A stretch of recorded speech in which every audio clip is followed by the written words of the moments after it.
karşısında yumruklara direnen, dik duran, halkının yanında, halkın içinde olan dürüst Genel Başkanımız Sayın Kemal Kılıçdaroğlu'nu yapmak için bizler de onun gibi çalışacağız, direneceğiz ve dik duracağız.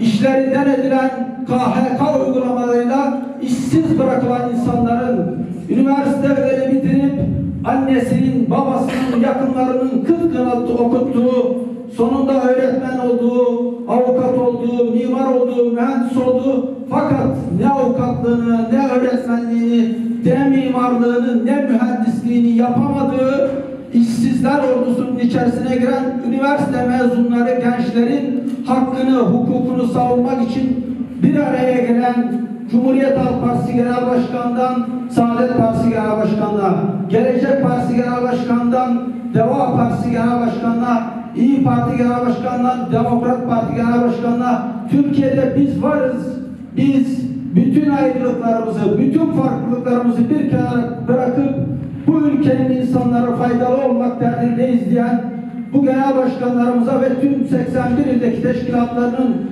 bu birlikteliğine, bu beraberliğine öncelikle hepimiz sahip çıkıyoruz. Van'da da bu birlik ve beraberliği sağlanması adına gayret gösteren il başkanlarımıza ve teşkilatlarımıza huzurunuzda teşekkür ediyorum. Bizler il başkanları olarak bir bütün olduk. Programlarımızı hazırlıyoruz. Yapmamız gereken sizlerden taleplerimiz ilçelerde, ilçe başkanlarımız, yöneticilerimiz, oradaki üyelerimizin yer gücü halinde çalışması, oradaki çalışmalarımızın, programlarımızın üzerine sistematik bir şekilde uygulanması ve bu içindeki bulunduğumuz süreci bize yakışır, genel başkanlarımıza, partilerimize ve sizlere, şehrimize yakışır bir şekilde en doğru, en güzel, en yalın haliyle hedefe ulaşma gayreti içerisindeyiz. Lütfen birbirimize istişare halinde olalım, lütfen birbirimize diyalog halinde olalım. Bu süreçte atmış olduğumuz her bir adımı bir amaç uğruna yapalım. Bir esnafımızla ziyarete gittiğimizde ya da bir alışveriş yaptığımızda o esnafımızla partilerimizin, seçim programlarımızın izahatını yapalım. Bir akrabamızla özellikle bu bayram süreci bizim için çok önemli bir süreç.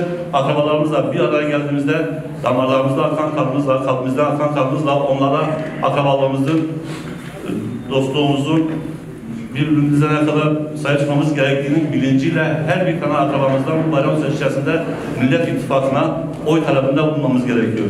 Birincisi, biz bu yola çıkarken bize 6 benzemez parti diyorlardı. Ama geldiğimiz noktada salona baktığımız zaman aslında o kadar da 6 benzemez değiliz. Çünkü her birimizin abisi, ablası, belki amcası bir diğer partinin teşkilat mensubu. Daha da önemlisi geldiğimiz gün itibariyle milletvekili adaylarımız ortak, Cumhurbaşkanı adayımız ortak.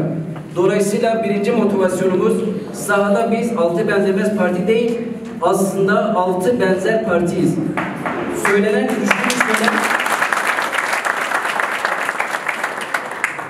güçlü bir söylem var. Bir oy milletvekilimize, bir oy Kılıçdaroğlu'na. Haliyle biz 6 benzer parti olduğumuz için bunu değiştirmek istiyorum.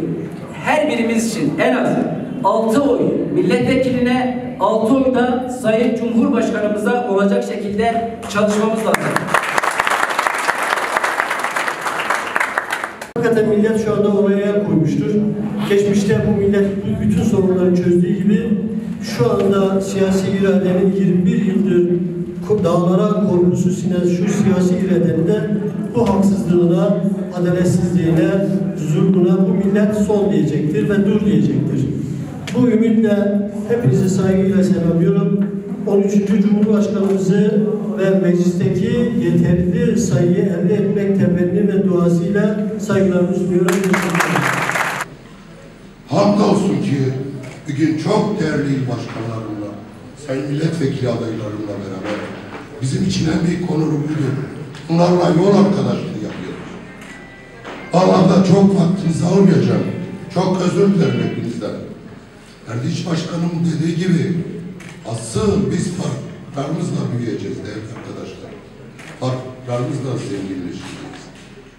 Ama bizim tek görevimiz buradan çıktıktan sonra bu çoban ateşini yaymaktır değerli arkadaşlar. Hepimiz köylerimize, evlerimize çıkıp bunu teker teker anlatmamız gerekiyor. Biz Türkiye'de siyasette makbuliyeti getireceğiz değerli arkadaşlar. Ötekileştirmeyi değil. Biz herkese sahip çıkacağız. Bu kentin vekili olacağız. Bölgenin vekili olacağız değerli arkadaşlar. Hepimizin alt kimlikleri var ama hepimiz kardeşiz. Biz bu kardeşliği yaratacağız. Bu kentin sıkışmış yapı içerisinde kurtaracağız. Bu anlamda değerli arkadaşlar daha çok uzun günler sohbet edeceğiz. Daha uzun şekilde. Ama lütfen çıkar çıkmaz biz bu çoban ateşini yakalım. Ne demişler? Mazlumun ahı indirir şah. Arkadaşlar bu sloganla devam edelim. Farklarımızla güzelleştirelim. Ve biz söz veriyoruz. Biz seçildikten sonra da rozetlerimizi çıkartıp bu kenti temsil edeceğiz. Bu kentin aslında problemleri yok. Mezopotamya'nın beşiğinde biz şimdi yoksullukla mücadele ediyoruz değerli arkadaşlar. 13. Cumhurbaşkanı Sayın Kemal Kılıçdaroğlu'dur. Arkadaşlar bu masa sıradan bir masa değildi. Masa yıkıldı dediler, tutmadı. Masanın ayağı dediler, 7. ayağı, 6. ayağı tutmadı. Ve hatırlarsanız bir yıl öncesi bu masayla ilgili söylenmedik hiçbir şey bırakmadılar. Tuttu mu? Tutmadı.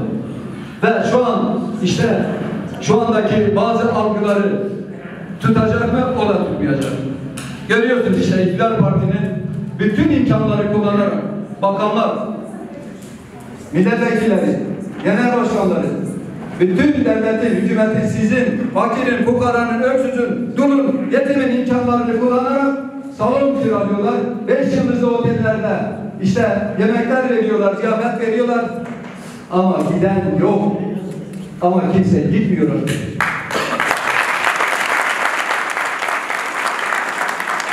Çünkü insanlar artık güvenini kaybetmiş. Şehir merkezinden buraya kadar arkadaşlarımızla geldik. Bizi selamlayan binlerce insan. Bunların neredeyse çoğu geçmişte AK Parti'ye oy vermiş insanlar. Hepsi önemli yerlerde görev almış insanlar. Sağlı sollu gördük. Herkes saygı gösterdi. Herkes selamımızı aldı. Bu neyin göstergesidir? Çünkü 15 Mayıs'ta artık Millet İttifakı ve bileşenleri iktidara gelecek arkadaşlar.